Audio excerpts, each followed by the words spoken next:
इस्लामाबाद के बलदियाती इंतखाबात मुलतवी किए जाने के खिलाफ केस इलेक्शन कमीशन का फैसला कलअदम करार दे दिया गया है।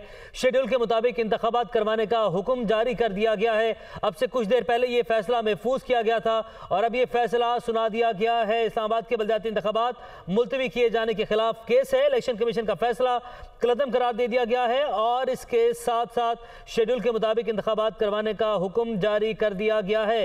इस्लामाबाद हाई कोर्ट में इस अहम केस की समाअत हुई और इसके दौरान अब से कुछ देर पहले ये फैसला महफूज किया गया था। इस्लामाबाद हाई कोर्ट की जानिब से ये फैसला सुना दिया गया है। इस्लामाबाद के बलदियाती इंतखाबात मुलतवी किए जाने के खिलाफ केस है और इलेक्शन कमीशन का फैसला कलअदम करार दे दिया गया है।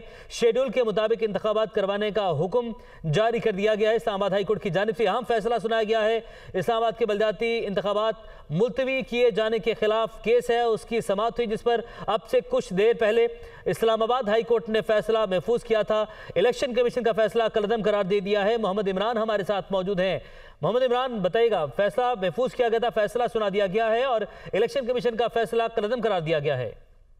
जी, तहरीक इंसाफ और जमात इस्लामी की दरखास्तों को मंजूर करते हुए इस्लामाबाद हाई कोर्ट ने इलेक्शन कमीशन का इस्लामाबाद के बलदियाती इंतखाबात मुलतवी करने का फैसला कलअदम करार दे दिया है और इलेक्शन कमीशन को हुक्म दिया है कि कल यानी कि 31 दिसंबर को शेड्यूल के मुताबिक इंतखाबात कराए जाएं और इस हवाले से वफाकी हुकूमत को भी डायरेक्शन दी गई हैं कि कल की पोलिंग के इनेकाद को यकीनी बनाने के लिए हर किस्म की मदद और ताउन फराहम किया जाए इलेक्शन कमीशन को, क्योंकि इससे पहले जब समाअत हुई थी तो सेक्रेटरी इलेक्शन कमीशन और डीजी लॉ की जानिब से ये बताया गया था कि बैलेट पेपर और पोलिंग स्टाफ की ट्रांसपोर्टेशन का मामला जो है वो बाकी है।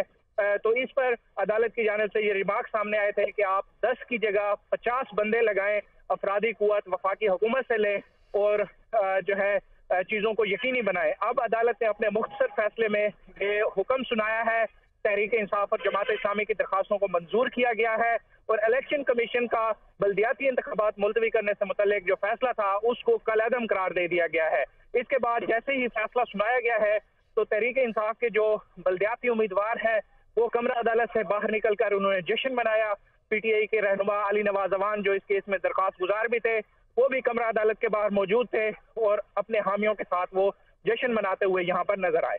ठीक है इमरान, 31 दिसंबर यानी कि कल के रोज ही इंतखाबात होंगे, शेड्यूल के मुताबिक इंतखाबात होंगे और वक्त अब कम है, मुकाबला सख्त है। इस दौरान इलेक्शन कमीशन जब सवाल किया गया कि तैयारियां आपकी मुकम्मल हैं तो उस पर इलेक्शन कमीशन का जवाब क्या था? जब पूछा गया कि अगर हम मुकर्ररा वक्त यानी कि 31 दिसंबर यानी कि कल के रोज ही अगर इंतखाबात करवा लेते हैं तो आपकी तैयारी मुकम्मल है, तो इस पर इलेक्शन कमीशन ने क्या जवाब दिया? इलेक्शन कमीशन की जानिब से ये अदालत को बताया गया था कि पोलिंग डे से 2 दिन पहले जो पोलिंग स्टाफ होता है और पोलिंग का मटेरियल होता है उसको डिस्पैच किया जाता है।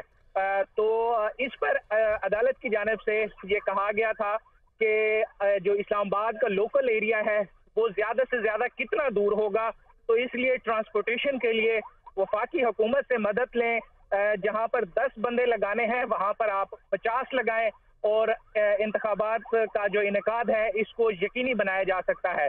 तो इसके बाद अदालत ने जजमेंट रिजर्व की थी और अब फैसले में भी हमें वही चीज देखने को मिली है कि अदालत ने इलेक्शन कमीशन का फैसला तो कलअदम करार दिया ही है, लेकिन साथ ही साथ वफाकी हुकूमत को ये डायरेक्शन दी है कि आप मुकम्मल ताउन करें इलेक्शन कमीशन के साथ और इस हवाले से आप हमारे साथ ही मौजूद रह गए इमरान।